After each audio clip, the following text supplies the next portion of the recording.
l'esprit patriotique. Merci de votre fidélité sur le 3xW canalk.ch et sur Radio Avoleté. Qu'elle est Katanier, comme le disent également nos amis ou nos frères africains du Mali. Bienvenue dans cette édition spéciale en hommage à Niuseré Kalala Omotoundé. On accueille en ligne depuis Vienne en Autriche Dr Yves Kwea-Maizo. Bonsoir. Bonsoir Amos et bonsoir à tous les participants à cette émission. Et Dr Yves Kwea-Maizo est directeur général Afro-Centricity Think Tank, consultant international. On accueille en Belgique justement Akissi Nguessan. Bonsoir. Bonsoir Amos, bonsoir tout le monde, à tous les auditeurs bien sûr. Akissi Nguessan est d'origine ivoirienne, membre de la diaspora africaine en Belgique. Et justement, on va commencer par Dr Yves Kwea-Maizo, qui est un grand ami au professeur Kalala Niuseré Omotoundé. Justement, vous avez appris sa disparition, qui vous a aussi choqué comme beaucoup d'Africains d'ailleurs. Alors, qu'est-ce qui explique, selon vous, l'émoi de plusieurs millions d'Africains, surtout après la disparition brutale de Niuseré Kalala Omotoundé? Et Dr Yves Kwea-Maizo, vous qui avez animé plusieurs conférences sur le panafricanisme, que retenir de ce grand homme? Bon, merci pour l'invitation et bonjour à tous les auditeurs. Vous savez, c'est un ami, c'est un frère, c'est un compagnon de lutte intellectuelle, culturelle, et c'est un Africain panafricain. Quand vous mettez tout ceci ensemble, vous cochez tellement de cases que nous allons avoir du mal avec votre émission de dire ce qu'est M. Kalala Omotoundé. Permettez-moi d'abord de m'incliner devant la mémoire et l'esprit d'un combattant hors pair, parce qu'il faut que ce mot rentre dans la tête de tous les Africains, qu'ils soient en Afrique ou qu'ils soient dans la diaspora, qu'ils soient aux Antilles. C'est un combattant hors pair.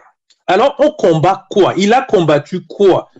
Il a combattu, paradoxalement, l'usurpation de l'imaginaire des Noirs, l'usurpation de l'histoire des Noirs, l'usurpation de la vérité du peuple noir, et je peux même rajouter l'usurpation de la justice envers le peuple noir.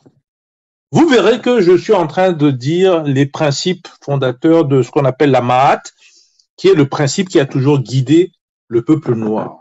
Bon, il est mort à 55 ans, le 14 novembre à 11 heures selon ce que nous avons pu entendre, d'une crise cardiaque. Toutefois, moi et beaucoup d'entre nous, même avec des avocats, nous sommes en train de souhaiter et d'attendre les résultats de l'autopsie du corps pour nous assurer qu'il n'a pas été victime, comme tous les grands combattants de l'Afrique, tous les grands combattants noirs pour le peuple noir, tous les combattants pour la souveraineté, l'indépendance du peuple noir, d'une lâche liquidation. J'utilise le mot liquidation à dessein parce que ça concerne autant les hommes politiques africains, noirs, mais ça concerne aussi le peuple, le citoyen, qui souvent, même le fait de souffrir de pauvreté, c'est une forme de liquidation. J'ai eu la chance d'avoir travaillé à l'ONU et j'ai pu dire, je ne citerai pas son nom, mais vous pouvez le savoir, un secrétaire général noir récent, qu'il n'est pas en train de réduire la pauvreté extrême en Afrique, mais ce que font ces institutions, c'est de réduire tout simplement le pauvre et accessoirement le noir. Donc, Dr Yves Kwea-Maizo, donc vous pensez qu'il est assassiné? Je ne pense rien. Nous sommes des scientifiques. Nous demandons qu'on ait les éléments de preuve de ce qui a causé sa mort. D'accord. Il est fort probable qu'il s'agisse d'une crise cardiaque et ce serait bien de prouver que cela s'est fait naturellement. Ça a deux importances pour nous. La première, je vous le dis, c'est un esprit d'une parcelle de ce qu'on appelle, nous, la Mahat, la vérité, la justice, la solidarité entre les peuples noirs, et qui a été envoyé en mission en réalité. Donc sa mission est terminée, et donc il repart. Il n'y a pas de mort en Afrique, et les morts ne sont pas morts chez nous. Donc, sur ce plan-là, Vous savez, on est même presque heureux qu'il retrouve les ancêtres, nos ancêtres, et qu'il peut-être même continue le travail là-bas avec plus d'acuité, puisque ce sont ses ancêtres qui, sous la houlette du Dieu créateur, quel que soit le nom que chacun veut lui donner, l'a envoyé en mission pour mener le combat hors pair qu'il a mené pour rappeler à chacun que le peuple noir est victime d'une usurpation à très grande échelle. Si maintenant on nous dit que tout s'est passé naturellement, mais nous allons remercier, glorifier notre Dieu créateur. Par contre, si on s'aperçoit, et je vous dis encore une fois qu'il s'agisse d'une lâche liquidation, peut-être qu'on fera un procès. C'est clair, tout à fait. Alors, on dit souvent qu'un savant ne meurt jamais. Vous l'avez dit tout à l'heure, que dans la tradition africaine, les morts ne sont jamais morts, et de surcroît, un célèbre africain. Donc, comment est-ce que la jeunesse africaine peut-elle perpétuer le rayonnement de l'œuvre scientifique et historique révolutionnaire de Nio Siré Kalala Omotoundé? Vous l'avez dit que c'est un combattant hors pair, Dr Yves Kwea Maïzo. Vous savez, quand quelqu'un meurt, je ne vais pas rentrer dans toute la structure de ce qu'on appelle, nous, la voie que suivent les esprits. C'est un esprit incarné qui s'est désincarné pour rejoindre ceux qui l'ont envoyé en mission. Je rappelle les dieux créateurs et les ancêtres africains. Donc, s'il avait une mission, cette mission est bien celle de former, d'enseigner, de transférer de la connaissance et donc de promouvoir le rayonnement de l'œuvre scientifique, historique, culturelle et cultuelle de l'Afrique. Vous avez utilisé le mot révolutionnaire. Vous savez, ce n'est pas de la révolution, c'est de la simple vérité. Par contre, vous aurez mieux fait d'utiliser un mot important qu'on utilise dans l'Égypte ancienne, qui est Ifset, qui est le mot qui rappelle le mal, l'organisation du mal. Et l'organisation du mal est quelque chose qui s'oppose au bien. Kalala Omotoundé était un homme de bien, un esprit de paix et de bien. Par contre, il avait à combattre. Et quand vous combattez, vous êtes en action. Et en cela, c'est un grand homme de la connaissance. Il travaillait sans relâche pour diffuser ce savoir au plus grand nombre. C'est un enseignant, c'est un chercheur, c'est un écrivain, c'est un conférencier de talent. Il ne manquait aucune occasion de rappeler le rôle historique. Et je rappelle, précurseur, Cheikh Anta Diop l'a dit, Obenga l'a dit, rôle historique et précurseur du peuple noir, au point de rappeler dans un de ses livres les racines africaines de la civilisation européenne. Je répète, les racines africaines de la civilisation européenne. Je répète une troisième fois, comme l'aura fait un certain Premier ministre de Mali, les racines africaines de la civilisation européenne. Pourquoi j'insiste? Pour faire court, le noir, le peuple noir, le citoyen noir, la citoyenne noire, c'est d'où il vient. C'est plutôt le non-noir, pour faire simple, le blanc, en tant qu'humain, qui ne sait pas d'où il vient, à moins de reconnaître, par l'archéologie, par l'histoire, par tout le travail ethnologique, voire sociologique, et même dans les valeurs humaines, qu'un blanc est d'abord un noir. Malheureusement, au cours des siècles, les valeurs fondant l'unicité du peuple noir, à savoir les principes de la Maat, que je rappelle encore une fois, la vérité, la justice, la solidarité, la rectitude, l'exemplarité, la dignité, se sont perdus, autant chez le peuple occidentaux, blanc, que certains Africains, dont des chefs d'État. C'est ainsi que Omotoundé s'est assigné comme mission de contribuer à l'instauration de cette discipline qui fondait le peuple noir dans les anciens temps, comme dans le... va s'apercevoir que quand elle ouvre ses livres dans les écoles, de la maternelle à la classe la plus élevée du doctorat, mais on n'enseigne pas cela. Et c'est ça le travail de Kalala Omotoundé, avec d'autres bien sûr, de rappeler qu'il faut enseigner. Et cette discipline si particulière, qui a des dimensions et qu'on peut décliner, s'appelle les humanités classiques africaines. Donc la question est simple. Qui en Afrique vous, moi, dans la diaspora, comme d'autres en Afrique, sur le continent, ont eu des cours d'humanité classique africaine et des cours faits par des Africains panafricanistes ou des Africains noirs qui connaissent l'histoire de l'Égypte ancienne, l'Égypte ancestrale, l'histoire des pharaons noirs et tout ce qui suit cela. Et on peut rentrer dans tous les domaines, de la culture, de l'architecture, de l'économie, de la politique. Vous serez étonné que vous retrouvez tous ces éléments dans cette base-là. Donc, je n'ai aucun souci que le savoir qu'il a transmis, que ce soit dans ses livres, dans ce qu'il a dit dans les conférences, et tout simplement, sa mémoire va se transposer et va même passer tel un esprit dans tout ce qui va contribuer à faire cette nouvelle jeunesse africaine, qui d'ailleurs n'a pas attendu pour pouvoir se réveiller. Vous voyez bien ce qui se passe en Afrique actuellement, parce qu'il s'agit d'usurpation. C'est une injustice qui s'est passée. Il n'a fait que le rappeler en donnant des exemples précis, des photos précis. C'est un des spécialistes de la communication, hein, M. Omotunde. Et donc, il a rappelé que l'antériorité était d'abord africain, était d'abord noir. Merci pour votre témoignage, Dr Yves Ekwea Maizo. Alors, une dernière question pour vous libérer en ligne depuis Vienne en Autriche. Beaucoup d'Africains et surtout des mouvements panafricains multiplient des actions pour rendre un hommage digne à l'illustre disparu, Niosere Kalala Omotunde. Ces actions sont beaucoup plus visibles, surtout en Guadeloupe, au Cameroun, en France, ici même en Suisse. Mais justement, Dr Yves Ekwea Maizo, après ce témoin mondial, surtout dans le milieu africain, finalement, est-ce que cela ne devrait pas plutôt amener les panafricains à mieux s'organiser et à se soutenir face à l'impérialisme? Et c'est ce que prônait d'ailleurs l'illustre disparu, célèbre Omotunde, Dr Yves Ekwea Maizo. Alors, je vais d'abord corriger quelque chose. Ce que vous appelez les panafricanistes. Le panafricanisme, c'est vrai, s'est développé dans la diaspora. Ce sont les Noirs d'abord au niveau de l'Amérique, que ce soit l'Amérique au sud comme au nord, qui face à quoi? Face à l'injustice, le racisme, les suprémacistes.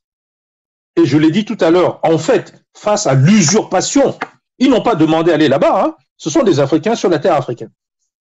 Et ils n'étaient pas venus en touristes, mais avec des idées de destruction.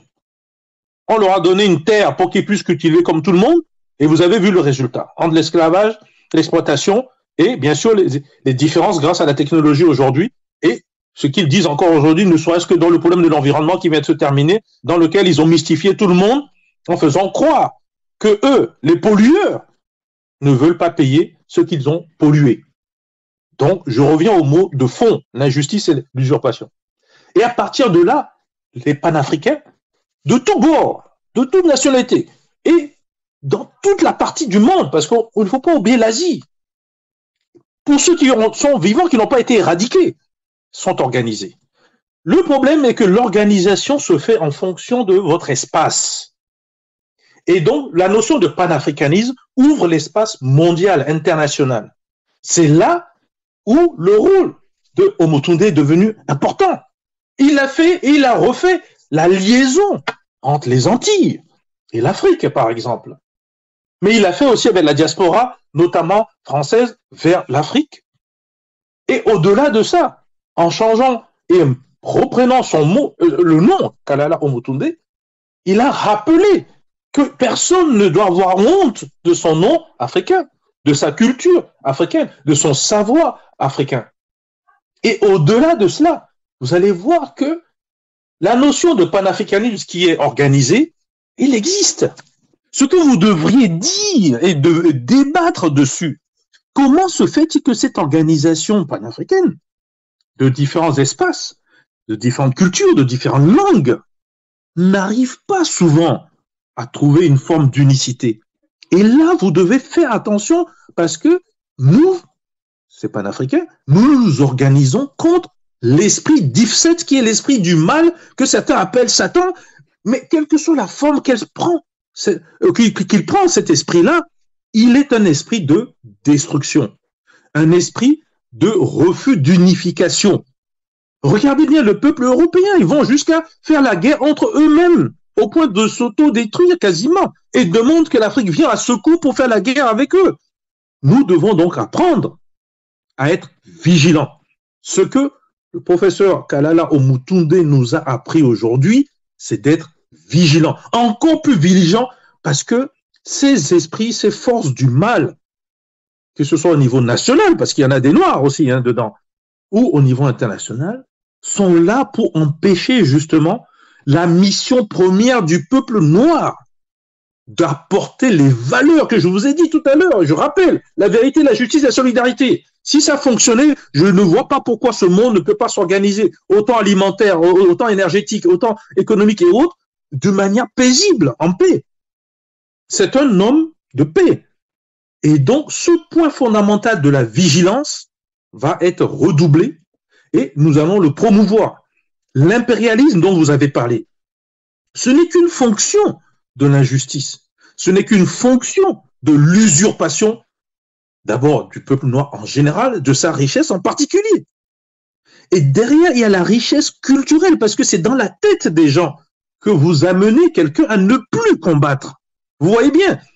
Donc, Omutunde a tout fait pour rappeler la fierté, la dignité du peuple noir à travers ses richesses d'abord culturelles et cultuelles, c'est-à-dire la religion, les traditions africaines, le fait de passer par nos ancêtres pour connaître Dieu, le fait de ne pas rejeter les autres religions, ils sont tous présents en Afrique. On ne les a jamais rejetés. Par contre, nous vivons en bonne symbiose. Nous sommes un peuple de paix. Le peuple africain n'a agressé personne. Cherchez dans l'histoire, vous ne le trouverez pas. Le peuple africain n'a même pas pris le temps d'être vigilant, c'est-à-dire d'organiser en fait une défense contre ceux qui sont venus usurper et continuent d'usurper. Voilà pourquoi Kalala Omutunde a promu la renaissance de l'Afrique, au même titre que des hommes politiques qui souvent nous ont trompés. Kalala n'a trompé personne. Et s'il est venu jusqu'à même rentrer dans des domaines que nous maîtrisons ici, qui l'économie, la technologie, à parler même d'énergie géothermique et autres, c'est pour nous rendre indépendants, souverains, énergétiquement, oui, demain alimentaire, et après-demain, tout simplement, indépendants, souverains. Et en cela, personne étant noir, personne étant quelqu'un qui soutient le bien, et donc lutte contre les esprits, les descendants d'Ifset, donc du mal, ne peuvent oublier Kalala Omutunde. C'est vrai. En tout cas, merci beaucoup, Dr Yves Kwamaïzo. Merci d'avoir participé à cette édition spéciale en hommage à Néouséré Kalala Omutunde.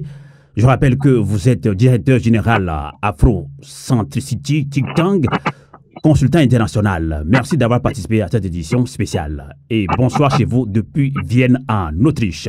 Bonsoir. Bonsoir, je vous remercie. Merci. Radio à vous l'été, l'esprit patriotique. 3 fois W Radio à vous l'été, la voix de la résistance africaine, qu'elle est Ketadie. Nous continuons cette édition spéciale en hommage au célèbre grand homme Kamit, Néouséré Kalala Omutunde. Maintenant, nous allons accueillir en ligne depuis Belgique Akissi Nguessan, d'origine ivoirienne, membre de la diaspora africaine de Belgique. Alors, Akissi Nguessan, bonsoir encore une fois. Oui, bonsoir Amos. Merci. Bonsoir à tous chers auditeurs et aux panélistes. Tout à fait. Hein? Merci beaucoup. Vous avez suivi attentivement Dr Yves Kwamaïzo, qui est un grand ami, ou s'il faut le dire, fut un grand ami au professeur Kalala Néouséré Omutunde. Vous l'avez suivi attentivement. Alors vous êtes aussi très choqué, comme beaucoup d'Africains d'ailleurs, après la disparition brutale de Kalala Néouséré Omutunde. Dr Yves Kwamaïzo, lui, il est un petit peu, il n'est pas totalement convaincu de sa mort. Peut-être il a évoqué, peut-être on l'a assassiné ou pas. Les enquêtes continuent d'ailleurs. Alors, vous, que retenez de ces enseignements sur la Renaissance africaine à Kissinguezan? Alors, en fait, pour remboîter ce que dit le docteur là maintenant, à l'instant sur la mort de M.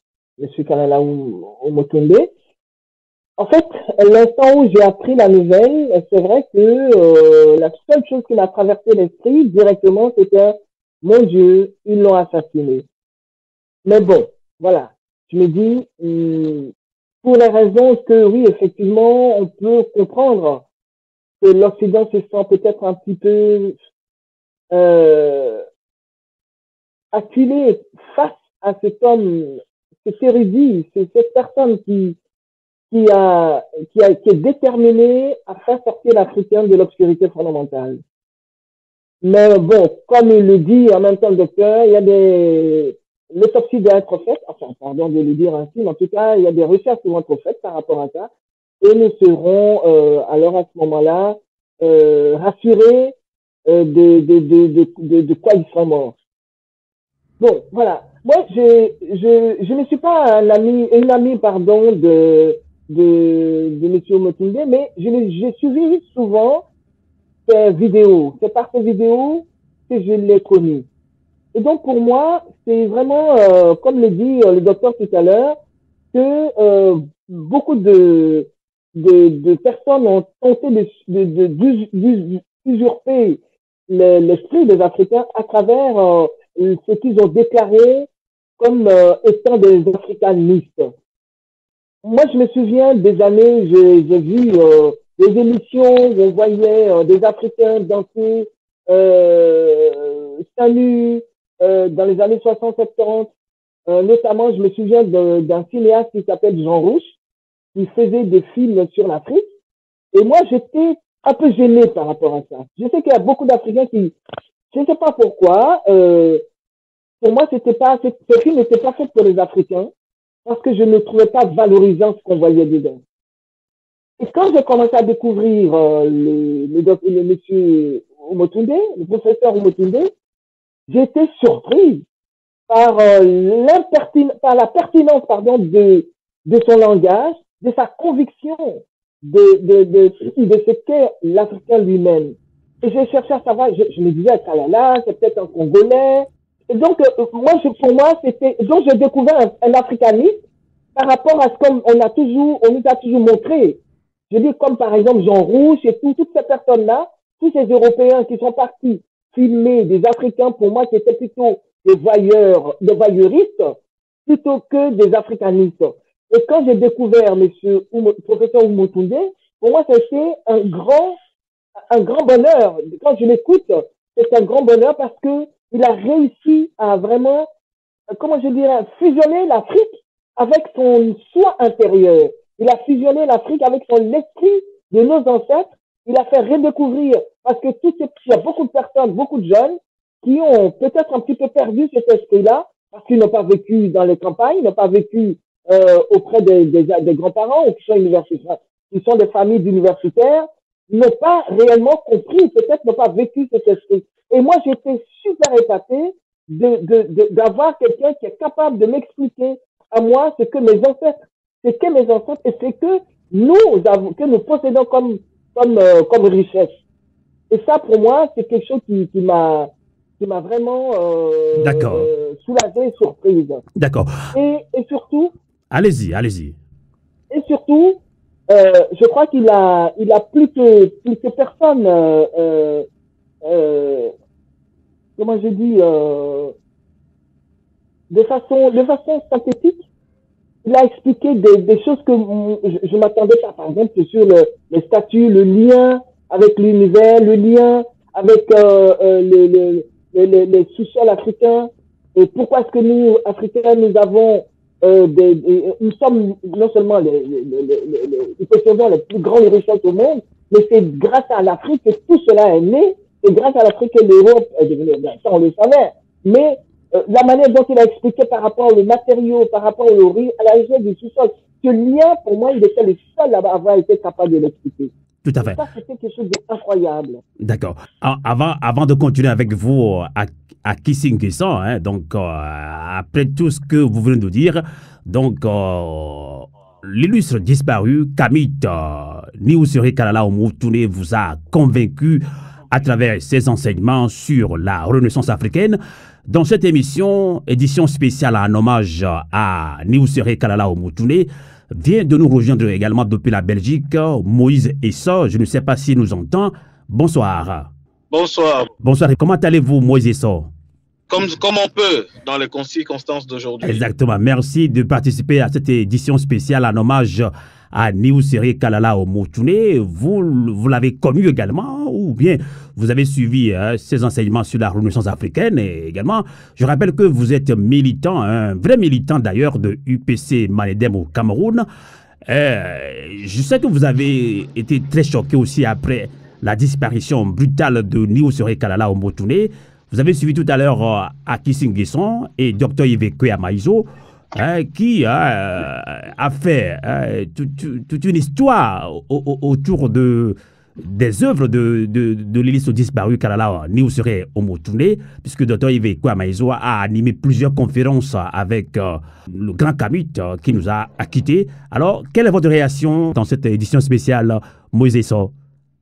D'abord, c'est de dire que le peuple noir a perdu quelqu'un de grand, a perdu un de ses fils qu'il aimait beaucoup, et que pour moi particulièrement, la mort de Niuseré Kalala Motune m'interpelle sur moi-même, parce que j'entendais effectivement comment les uns et les autres ont été touchés par ce qu'il a enseigné. Mais moi, je dirais que j'ai vécu son parcours avec lui. Parce que lorsqu'il commence avec l'association Shabaka dans les années 90-92, je suis aussi dedans, dans le sens où en Belgique, il était venu plusieurs fois avec Kouvi Gomez. À l'époque, il y avait Jean-Paul Mbelek qui est rentré au Cameroun maintenant. Et avec le fils de Cheikh Anta Diop, Cheikh Mbaké Diop, j'étais encore assez jeune, nous avons commencé ces humanités classiques africaines, et c'est Théophile Obenga qui avait un peu le leadership à l'époque. Et donc, ce jeune Antillais qui rejoignait tous des Africains, c'était déjà quelque chose de différent. Alors que les successeurs de Cheikh Anta Diop se voulaient souvent des Africains du continent, j'ai rencontré Jean-Philippe Omutunde, que je n'ai pas connu vraiment sous le nom de Corvo, parce que quand il a rejoint, je dirais, l'école de Cheikh Anta Diop, il s'est tout de suite fait appeler Omutunde. Et on a travaillé un peu ensemble dans ces années-là. Il venait à Bruxelles, on avait des émissions à Radio Campus à l'époque. Et après mes humanités classiques, j'ai fait quelques conférences ici en Belgique, et on s'est perdu un peu de vue, on s'écrivait très épisodiquement, et je dirais que depuis une dizaine d'années, on n'avait plus beaucoup de contact. Mais par contre, ce que moi j'ai apprécié de lui, donc le contenu de son message ne m'a pas étonné, parce que on a suivi les mêmes écoles, et quand on continue, sauf que lui, il l'a popularisé. Et ça, je trouve que c'est très bien. Parce que il y a quelques-uns d'entre nous qui savons ce qu'il disait, mais c'est vrai qu'on a souvent le pli de garder ça pour nous, ou pour un petit nombre de personnes qui nous côtoient. Lui a décidé de populariser une connaissance qui était auparavant un peu cachée, on va dire. Et ça, c'est très, très important. Et je pense que pour ça, il mérite tous les honneurs. Parce que ce qu'il dit, il y a quelques personnes qui le savent, mais pas tout le monde. Et le fait de le dire à tout le monde libère les esprits des Noirs qui se croient inférieurs. Tout à fait. Et je pense que c'est très important. Et ça, moi, c'est ce que je retiens le plus de son action. C'est que lui est allé plus loin que nous, et que d'autres qui ont gardé ce qu'ils savaient pour eux, lui, il a décidé, il a utilisé les médias sociaux à bon escient. Et moi qui n'aime pas trop les médias sociaux, il m'a réconcilié avec les médias sociaux quand j'écoutais ses vidéos. Tout à fait. Alors Moïse Essa, ça se voit que vous l'avez aussi connu comme docteur Yves Kwea-Maizo, le Togolais. Il a dit tout à l'heure que Jean-Philippe Niuseré Kalala Motune était un combattant hors pair. Vous l'avez aussi confirmé. Mais justement, on dit souvent qu'un savant ne meurt jamais. Et de surcroît, un célèbre Kabyle africain. Alors, Moïse Essa, lui, il est déjà parti. Il a laissé des connaissances pour nous, surtout la jeunesse africaine. Alors, justement, comment la jeunesse africaine peut-elle perpétuer le rayonnement de l'œuvre scientifique et historique révolutionnaire de Kalala Motune, selon vous? Ben, disons que moi, comme j'ai dit, ça m'interpelle. Je vous le dis sincèrement, ce n'est pas parce que c'est une émission. Parce que bon, je n'avais pas toujours le temps d'écouter toutes ces vidéos. Et parfois, je savais un peu ce qu'il disait dans les vidéos. Pas tout, mais une bonne partie. Et j'en prenais aussi beaucoup. Donc, j'avais tendance à forwarder ces vidéos sans les regarder moi-même. Mais quand j'ai pris le temps, quand il est mort, de regarder quelques vidéos et de voir la profondeur et comment il était pédagogique, je me suis dit, nous sommes un certain nombre de militants, même si on n'a pas la même connaissance que lui, parce que lui, il en a fait son métier, il est devenu spécialiste là-dedans. Nous, on est un peu novices.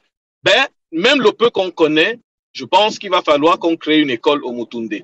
L'idée serait vraiment de pouvoir créer cette école pour continuer à dire ce que lui, il partageait et que certains autour de nous connaissent, mais gardent pour eux. Moi, c'est surtout ça. Et c'est comme ça que la jeunesse africaine va pouvoir se réapproprier ce qu'il avait commencé à faire. Je pense que si on fait ça, je suis persuadé, bon, nous les vieux, on a les mauvais réflexes. On n'aime pas trop moi, j'aime pas trop les réseaux sociaux, les vidéos, mais je pense qu'il y a des jeunes qui pourraient, dans une telle école, continuer son œuvre, continuer à faire les recherches qu'il avait commencé à faire, aller plus loin que lui, parce que lui, il s'est nourri de Cheikh Anta Diop et il est allé plus loin que Cheikh Anta Diop. Je pense que c'est ça qu'il faut faire, mais simplement parce qu'il y avait une école de Cheikh Anta Diop, une école où je l'ai rencontré, une école où d'autres ont été, où des gens comme les Dumbi Fakoli et tout ça ont été aussi. Bon, voilà, donc je veux dire, il nous faut cette école, mais une école un peu plus spécifique sur ce que Kalala avait donné comme orientation. Je voudrais dire quelque chose, parce qu'il a donné une orientation multidisciplinaire à l'œuvre de Cheikh Anta Diop. Quand moi j'ai rejoint ce mouvement, on essayait surtout de faire les relations entre l'Égyptien ancien et les langues négo-africaines. Il y a eu un moment où, même Théophile Obenga et beaucoup d'autres, les recherches portaient essentiellement sur cette parentalité ontologique, grammaticale et donc finalement civilisationnelle entre l'Égyptien ancien et les langues africaines. Lui, il est allé plus loin. Il a mis la parenté scientifique, la parenté économique. Et donc, quelque part, il est en train de reconstituer toute l'histoire qui a été effacée par le fait colonial et le fait esclavagiste. Et je pense que c'est important que d'autres jeunes continuent ça et que pour nous, les anciens qui en savons un peu, on accepte de nous faire violence pour partager comme lui le peu que nous connaissons. Et je crois que pour moi, si on réussit déjà à faire ça, on aura fait vie, il sera vraiment dans l'éternité de la MAD. Tout à fait. On va relancer maintenant Akissi Nguessan, d'origine ivoirienne, je l'ai dit, membre de la plateforme panafricaine en Belgique. On dit souvent que les femmes nous aident beaucoup plus à nous organiser, justement. Maintenant, comment est-ce que la jeunesse africaine doit se réapproprier des œuvres de l'illustre disparu, le grand Kamit Niussere Kalala Omotunde? Comment est-ce que justement la jeunesse peut-elle perpétuer le rayonnement de l'œuvre scientifique et historique, surtout révolutionnaire de Kalala Omotunde, selon vous, Akissi Nguessan?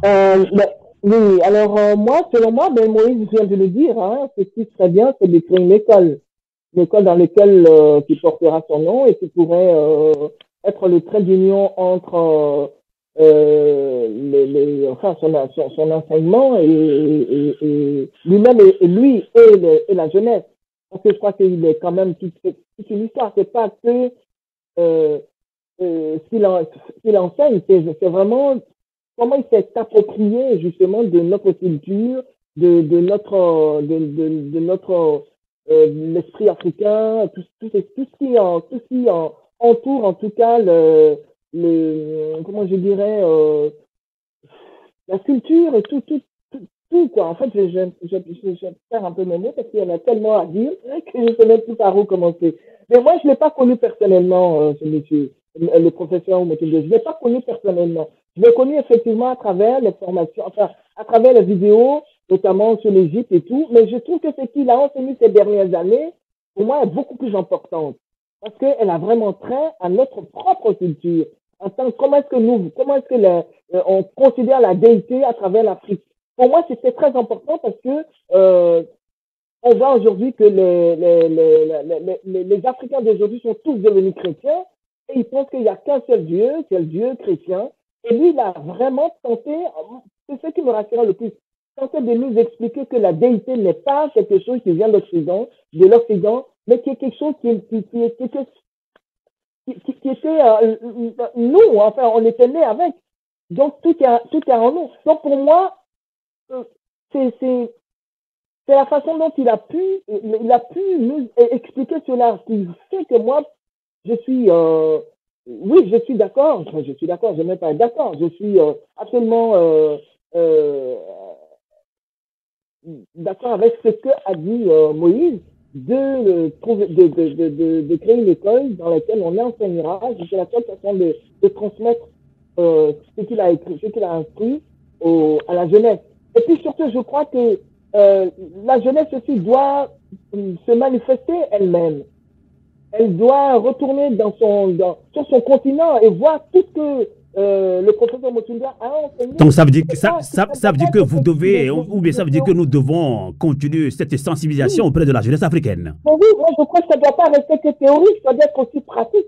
C'est important qu'on s'approprie vraiment de cette, je peux pas dire formation, de son enseignement plutôt, de tout ce il a pu nous transmettre et qui vraiment, c'est quelque chose qui passe à travers les veines, à travers le sang, c'est quelque chose qui nous nourrit spirituellement. Donc, je pense que c'est vraiment de façon pragmatique, on doit vraiment prendre cette possibilité de transmettre à la jeunesse. Moi, je ne l'ai pas connu personnellement, je le connais à travers ses vidéos. J'étais, je vous dis, épaté, parce que je me souviens des films de l'époque, ce qu'on appelle les films ethnographiques. Et pour moi, c'est quelque chose qui a dépassé ce qu'est l'ethnographisme. Pour moi, ou même l'africanisme. D'accord. Akissi Ngezan, j'ai une question très très pertinente. D'ailleurs, ce sont des questions que nous avons reçues à la rédaction de Radio Avolete, par mail. Alors justement, je sais que vous êtes sur les réseaux sociaux, notamment WhatsApp, et Instagram, etc. Vous devez être d'accord avec nous que ces temps-ci, il y a 2 ou 3 jours, et sur les réseaux sociaux, ce sont que des images, paix à son âme. Les photos de Omotunde ont inondé les réseaux sociaux. Est-ce qu'on doit toujours se cacher derrière les réseaux sociaux pour activer ce qu'on peut appeler le combat africain, et le combat contre l'impérialisme? Justement, après ce témoin mondial, surtout dans le milieu africain, finalement, est-ce que cela ne devrait pas plutôt amener les panafricains à mieux s'organiser et à se soutenir face à l'impérialisme? C'est ce que prônait Kalala Niou Sureye Montouné. Pour moi, effectivement, c'est maintenant que les gens se découvrent panafricains. C'est malheureux, mais c'est comme ça. Il a fallu qu'ils soient morts pour que certaines personnes se découvrent panafricains et qu'ils partagent des vidéos, des photos et tout ça. Mais si ça permet à ce que chacun puisse comprendre au moins son enseignement, je crois qu'on peut le prendre comme opportunité. On ne doit pas rejeter ça non plus. Mais effectivement, c'est pas sa photo, c'est pas son image. Lui, je crois pas que quand il donne son enseignement ou donnait son enseignement, c'était pas pour se mettre en avant. C'est pour justement qu'on puisse nous sortir de nous ce qu'il y a de plus grand, de plus merveilleux en tant qu'Africains et illuminer ce monde dans lequel nous vivons aujourd'hui. Parce que si on regarde ce monsieur, pour moi, le mot qui m'est venu, c'est un soleil. C'est un soleil qui s'est éclipsé derrière un gros nuage et qui va réapparaître encore plus grand et plus fort et plus éclatant plus que jamais. Et c'est ce qu'a dit le professeur tout à l'heure quand il avait expliqué au tout début de l'interview. Effectivement, je suis absolument d'accord avec lui. Il va renaître, d'une façon ou d'une autre, mais beaucoup plus éclatant. Et rien n'est perdu. Cet enseignement ne sera jamais perdu. Et ça sera à travers, parce que peut-être que c'est que le début des choses, mais la jeunesse qui vient, elle va s'approprier de son esprit. Et en tout cas, lui, il ne va pas abandonner. Il va continuer à nous éclairer. Parce que toutes les vidéos qui sont là, qui aujourd'hui nous inondent, comme on dit, seront les moyens pour éclairer l'esprit des Africains de demain. Et ça, on doit l'utiliser aussi comme opportunité dans l'enseignement, dans la transmission de son esprit. Et moi, je me souviens que, parce que Yves Esso parlait des années 90, mais moi, au moment où le monde bouillonnait justement sous le poids de l'apartheid, où on sortait de l'apartheid, pour moi, c'était quelque chose. Ce monsieur, c'est un vrai soleil. C'était quelque chose de, pour moi, très, très important. Parce qu'on n'avait pas l'enseignement. Même quand on parlait des vaudous, on parlait des divinités africaines, on n'avait pas les moyens d'expliquer concrètement ce que ça veut dire. Et il a, je veux dire, cautérisé un petit peu la peur que nous avions, enfin, moi personnellement pas, parce que moi j'ai vécu dans une famille, comment on dit, polythéiste, comme on dit, animiste, donc je n'en ai pas peur. Donc pour moi, j'étais heureuse de la façon dont il enseignait, de la façon dont il s'est approprié. Parce qu'on le lit aussi à l'Égypte et tout ça, mais je crois qu'il est allé plus loin que l'Égypte dans son enseignement. Ce qu'il enseignait, ce que moi j'entendais dans l'enseignement quand il parlait de l'Égypte, c'était ce qu'il y avait, l'esprit, ce qu'il y avait comme force, ce qu'il y avait comme pouvoir dans cette Égypte-là, que nous avons hérité, qui est aujourd'hui encore en train de, qui est encore en nous, et que nous n'avons pas pu le faire sortir, et que grâce à lui, on va le manifester. D'accord. D'accord. Merci à Kissing Guissan. On va conclure ce débat spécial, donc édition spéciale en hommage à Néosiri Kalala au Motundé. Alors, moi, je sors depuis la Belgique également. Vous avez témoigné sur les œuvres que nous a laissé au Motundé Kalala. Justement, après ce témoin mondial, surtout dans le milieu africain, je l'ai posé la question tout à l'heure au docteur Yves Ikwe Amaezo à Kissing Guissan. Avant de vous poser quand même la dernière question pour conclure ce débat, est-ce que d'abord, cela ne devrait pas plutôt amener les panafricains à mieux s'organiser et à se soutenir face à l'impérialisme, justement après la disparition brutale de Omo Touré Kalala, puisque sa langue de bois, le panafricanisme, docteur Yves Ikwe l'a dit, donc il faut qu'on revoie quand même ce mot panafricanisme. Moïse Sow. Alors, c'est une grosse question. C'est une grosse question parce que nous disons panafricanistes. Qu'est-ce que ça signifie? Est-ce que panafricanisme, c'est seulement détester le blanc pour restaurer sa dignité?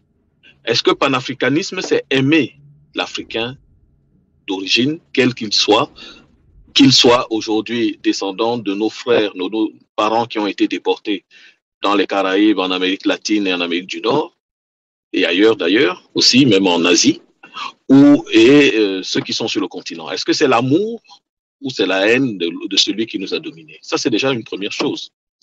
Et je crois que la définition du panafricanisme, il y en a beaucoup. Et chacun se dit panafricaniste selon sa définition.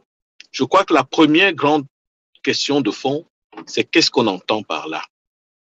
Le professeur Kalala Omotunde avait donné une sorte de définition que je pourrais dire qui est la sienne et qui a été rappelée tout à l'heure par le professeur Amaezo quand j'ai entendu sa dernière intervention.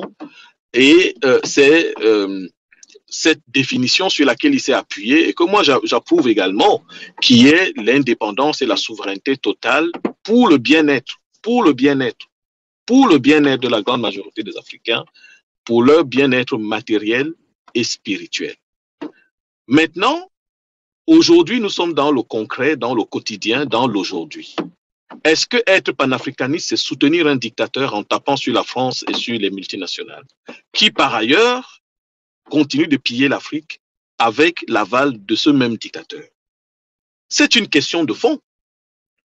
Parce que le professeur Kalala Omotunde était quelqu'un qui avait la main tendue. Par exemple, il vient du Cameroun. C'est de là qu'il venait après qu'il ait eu son problème. Et j'ai suivi notamment Jean-Paul Mbelek et quelques autres, de professeur Obenga entre autres aussi, sur les réseaux sociaux qui interrogent un peu cette disparition subite, en tout cas telle qu'on nous l'a rapporté avec des crises d'asthme et des choses comme ça, lui qui n'avait pas d'asthme. Et dans ce justement Pan-African Award, où il est allé, et moi, j'apprécie beaucoup l'organisation qu'il a faite. J'ai rencontré le secrétaire général du CERDOTOLA dans un autre pays africain il n'y a pas longtemps. Donc, en tant que mouvement qui libère les énergies et la culture africaine, c'est une organisation, je dirais, sérieuse. Mais dans un environnement où ceux qui bossent pour les régimes identifient les Africains, et je prends Omotunde comme tel, les Africains qui peuvent remettre en cause le système impérialiste, Dans ce genre de régime, dans ce genre de territoire, est-ce que nous sommes toujours en sécurité? Est-ce que Omotunde était en sécurité au Cameroun pour aller faire ce qu'il est allé faire? Je crois que quand on dit qu'on est panafricaniste, il faut qu'on aille jusqu'au bout. Et j'estime qu'on ne peut pas être panafricaniste en défendant des régimes qui sont là systématiquement pour détruire le panafricanisme, quel que soit le discours qu'on va employer. Parce que sinon, nous ne serons que des panafricanistes de discours. Et si c'est pour le discours, on est tous panafricanistes. Hein. Tout le monde tape sur les multinationales, tout le monde est fier de la grandeur de l'Afrique antique qu'il faut restaurer, tout le monde veut chasser l'impérialisme. Mais que faisons-nous au quotidien par rapport à ça? Est-ce que nous sommes en train de poser des actes qui font que l'impérialisme recule ou qui installent l'impérialisme? Est-ce que nous collaborons avec certains de nos frères que je veux appeler esclavagistes qui continuent de vendre notre pays pour lequel nous disons il faut que. Et il y a des gens parmi nous qui vendent ce pays à ces puissances, qui refusent que les programmes scolaires intègrent ce que Kalala Omotunde disait dans nos programmes scolaires en Afrique et qu'il faille que les jeunes gens soient obligés d'aller écouter des vidéos et ne pas avoir cette culture-là dans les enseignements. Qui décide des programmes d'enseignement dans nos pays? Qui décide du contenu de ce qu'on passe à la télé? Pourquoi faut-il forcément aller sur les réseaux sociaux alors que le moyen éducatif est là pour diffuser ce genre de connaissances partout? C'est les mêmes gens qui ne veulent pas froisser la francophonie, les mêmes gens qui ne veulent pas froisser tel chef d'État européen. Nous ne pouvons pas dire que nous sommes panafricanistes si nous cautionnons ça. Donc, la réponse à la question, c'est décidons d'abord c'est quoi être panafricaniste avant de nous unir. Sinon, nous allons nous unir avec tous ceux qui prônent le panafricanisme et nous n'allons pas être en sécurité. En tout cas, et selon notre niveau de dangerosité, nous pourrons disparaître plus vite que quelqu'un d'autre. Donc, je pense que c'est une question de fond qu'il va falloir se poser. Tout à fait. C'est une question de fond. Hein. Merci quand même, hein, Moïse Esso. Hein, vous avez parlé sans langue de bois par rapport à ce mystère. Qui est panafricain, qui ne l'est pas, comment on doit l'être. Merci en tout cas. En tout cas, une dernière question, hein, Moïse Esso, pour vous libérer en ligne depuis la Belgique pour conclure cette édition spéciale en hommage à Niuseré Kalala Omotunde. Là, vous savez, hein, Omotunde, hein, vous l'avez témoigné, Dr Yves Ekwea Maizot l'a témoigné également. Il a beaucoup enseigné sur la spiritualité africaine, notamment égyptienne. Hein. Il avait affirmé même que le christianisme, l'islam et autres religions avaient un lien avec les croyances africaines. Mais, Moïse, on constate aujourd'hui que la religion a beaucoup divisé les Africains dans le combat de révolution pour la liberté totale de l'Afrique. Alors, comment peut-on expliquer cela? Et que dire pour conclure cette édition spéciale? D'abord, la première chose, c'est que notre maître à tous, y compris à Omotunde, c'était Cheikh Anta Diop. C'est lui qui a initié cette nouvelle phase de restauration de la grandeur de l'Afrique avec les travaux qu'il a fait sur l'Égypte ancienne. Évidemment, l'être humain est limité dans le temps, donc il n'a pas pu tout faire. Mais même dans ce qu'il avait déjà fait, il avait identifié cette antériorité. D'ailleurs, il a écrit un livre là-dessus, hein, l'antériorité des civilisations nègres. Eh bien, le fait pour nous d'avoir connu Dieu avant, je parle du Dieu unique, et nous avons des noms, même ceux qui sont chrétiens aujourd'hui, utilisent dans les chants un nom qui n'est pas toujours Jéhovah pour prendre le cas donc, du christianisme, ou Yahweh. On utilise les noms de chez nous, parce que l'entité qui s'appelait ainsi avant le fait colonial a clairement été identifiée à celle que, entre guillemets, on nous aurait apportée. Où on nous a apporté. Donc, l'Africain, déjà, rien que par cette situation, ne peut pas imaginer que le Dieu qu'on lui a apporté est un Dieu nouveau qu'il ne connaissait pas. Puisqu'il chante aujourd'hui, y compris dans des églises, des chansons avec le nom de Nzambi pour parler du cas par exemple des Congolais, ou Nyambé pour parler chez moi, aussi, ainsi de suite. Donc, il n'y a pas de confusion identitaire sur le Dieu unique. Ce qui signifie qu'en réalité, il ne nous a été présenté que sous un autre visage. Donc, je pense que déjà, là, il n'y a pas nécessité de se combattre entre Africains. Il n'y a pas nécessité de se combattre. Deuxièmement, il y a la question du médiateur entre ce Dieu et les hommes. C'est là où on peut avoir des discussions, parce que les uns disent c'est les ancêtres, les autres disent c'est Mahomet, les autres disent c'est Jésus, les autres disent c'est les dieux secondaires, ou les démembrements du Dieu unique qui ont des noms secondaires. Là, on est maintenant dans ce que j'appelle les écoles de pensée, un peu comme dans un parti politique, il y a des courants. Mais le rapport à la religion et à la spiritualité, si tant est que Dieu existe, moi je crois qu'il existe, eh bien, ne doit pas opposer un chrétien et un non-chrétien africain. Mais comme il y a eu une manipulation du fait religieux par la colonisation, quand ils nous l'ont apporté, pour nier notre propre spiritualité antérieure, évidemment, quand on reste sur cette dimension néocoloniale de la religion, on se dispute les uns les autres. On se dispute les uns les autres. Mais je pense que c'est à nous, aujourd'hui, Africains, de reconnaître, et moi je le dis, c'est bien le travail que Cheikh Anta Diop a fait, tout en restant lui-même musulman. Hein. Il n'a pas changé de sa propre religion, mais il a compris. C'est la même façon que les Indiens et les Amérindiens et les Noirs d'Amérique du Sud ont compris et ont développé ce qu'on appelle la théologie de la libération. C'est-à-dire que sans rejeter le corpus qui leur a été apporté pendant la colonisation, ils en ont enlevé les éléments aliénateurs, de sorte qu'ils ont recréé ou revisité cette même religion, mais dans un sens de libération. Et qui fait que l'aliénation qu'on a mis dans le récit de la religion européenne, européocentrée, a été expurgée de la relation avec le vrai Dieu qu'on connaissait avant même de rencontrer les Occidentaux. Ils n'ont pas besoin pour ça, comme tu disais tout à l'heure, Omutunde ne tapait pas sur les chrétiens en disant c'est tous des idiots, mais il disait je ne comprends pas comment un Africain peut estimer que Dieu ne vient que du christianisme. Il a raison. Mais la relation avec ce Dieu est antérieure au christianisme. Mais que faisons-nous du christianisme aujourd'hui? Est-ce qu'on commence à faire exactement comme Constantin l'avait fait avec les dieux grecs et les dieux romains? On tue tous les... Quand il a décidé que le christianisme est religion d'État, il a fait tuer tous les prêtres des religions européennes anciennes. Est-ce qu'on va faire la même chose? Tuer tous les prêtres et les pasteurs chrétiens en disant « vous êtes contre la libération de l'Afrique ». Il faut revoir la religion africaine. Nous devons réformer notre propre religion, comme les Africains qui ont été déportés l'ont fait à Haïti, comme ils l'ont fait au Brésil dans les quilombos. Ils ont réintégré leur propre spiritualité à des choses qui leur avaient été, entre guillemets, léguées entre-temps pendant le fait esclavagiste et qui viennent de la tradition judéo-chrétienne. Donc c'est à nous de repenser ça, mais à pas à se battre entre nous. Parce que se battre entre nous, c'est continuer à faire le projet colonial qui est de nous diviser. Et je pense que sur la question de la religion, nous pouvons nous retrouver avec un seul but, l'amour de l'Africain. De nouveau, on est là-dessus. Si nous ne nous aimons pas, mais si nous haïssons notre ennemi sans nous aimer nous-mêmes, nous allons prendre des mauvaises solutions. Si nous nous aimons, nous allons choisir, même chez l'ennemi, ce qui est bon pour nous, et surtout, nous allons choisir toujours ce qui est bon pour nous. Donc, c'est la dimension de l'amour de l'Africain qui doit nous dominer, et non la dimension de la haine de celui qui nous a fait du mal. Même si en effet, il faut lutter contre lui. Moi, si j'aime les Africains, si je combats Paul Biya, c'est parce que j'aime les Camerounais. Et comme Paul Biya fait le malheur des Camerounais, je le combats. C'est pour ça que je le combats. Je ne le combats pas parce qu'il est Paul Biya. Je ne combats pas le blanc parce qu'il est blanc. Je combats le blanc parce qu'il a utilisé et il nous opérise, il nous avilit, il nous déshumanise. Alors je le combats. Si demain, il cessait de le faire vraiment, que je constatais que sans hypocrisie, il cesse de le faire, ça ne serait plus mon ennemi. Donc on n'est pas là pour haïr l'autre, on est là pour nous aimer nous-mêmes.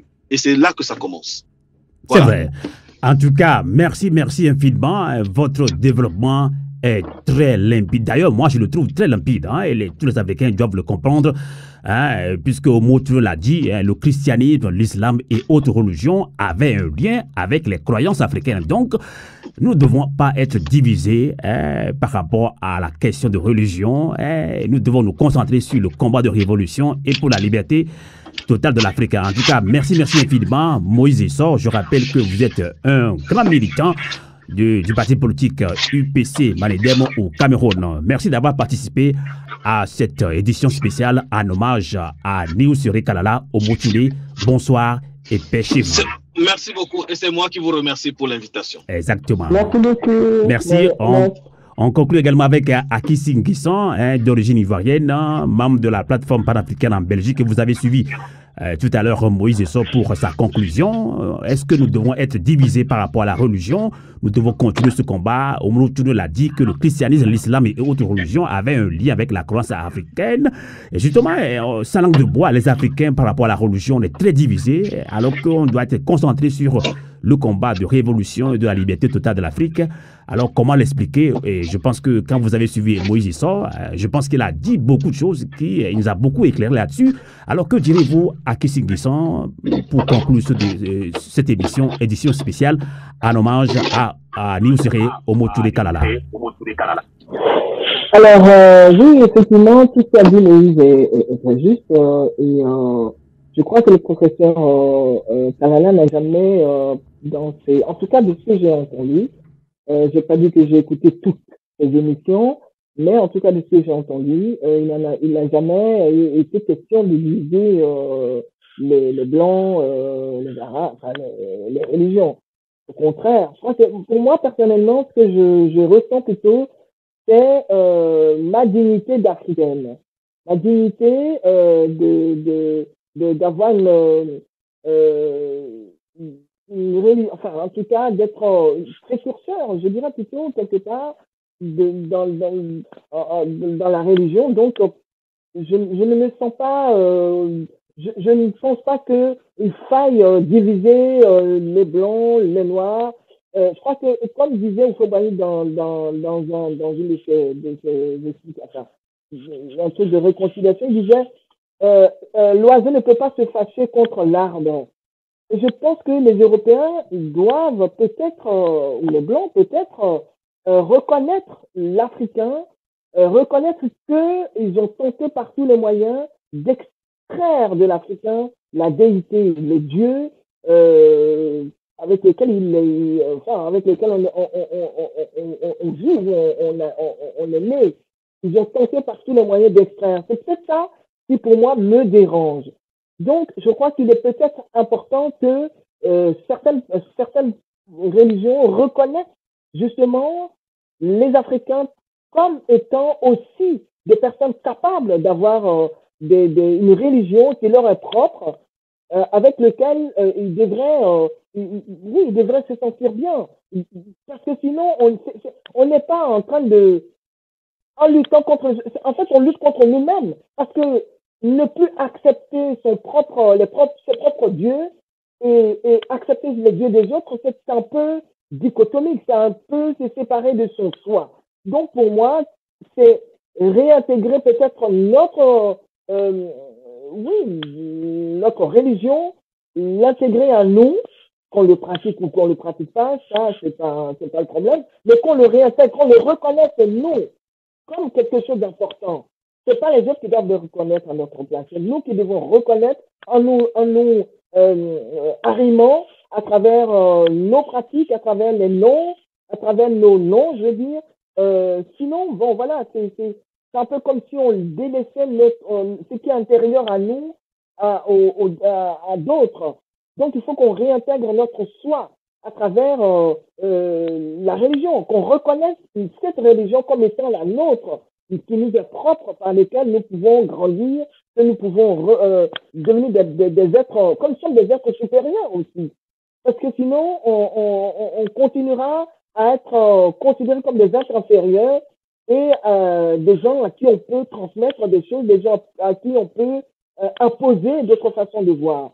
Oui, je suis d'accord avec toi, Moïse, quand tu dis que ce qu'il faut combattre, ce sont les dictateurs, ce sont les gens qui s'imposent, ce sont ces gens-là qu'il faut combattre, et non pas se combattre à travers la religion. Moi, je ne me vois pas en train de combattre d'autres religions, mais simplement à essayer d'accepter que moi aussi, en tant que telle que je suis, femme telle que je suis, eh bien, j'ai mon continent en lui-même est une manifestation de la religion. Comme disait justement le professeur Motunde, tout est religion en fait. Que Dieu nous a tout donné et que pourquoi est-ce qu'on va chercher ailleurs? Donc quelque part, il essaie de nous interpeller quand même sur ce que nous avons de mieux, que nous avons reçu cette même chose-là et que nous devons y croire et non pas aller voir ailleurs. Donc, ce n'est pas une question de séparation ou de guerre entre les religions, mais simplement d'accepter ce que nous sommes, ce que nous avons de mieux, ce que nous avons, que Dieu nous a donné, et surtout tel que nous sommes. Voilà. Pour moi, il n'y a pas de guerre à mener, mais simplement à revenir à soi, aussi les autres de reconnaître ce que nous sommes et non pas de vouloir nous imposer autre chose. Tout à fait. En tout cas, merci beaucoup à Kissingisson. Je rappelle que vous êtes d'origine ivoirienne, membre de la plateforme panafricaine en Belgique. Eh bien, ainsi prend fin cette édition spéciale en hommage au grand kamite Niusiri Kalala Omotune. De la mort naît la vie. Les morts ne sont jamais morts. C'est ce que nous enseigne la tradition africaine. Niusiri Kalala Omotune, tu n'es pas mort, tu vivras toujours dans les cœurs de plusieurs millions d'Africains. Que ton âme repose en paix.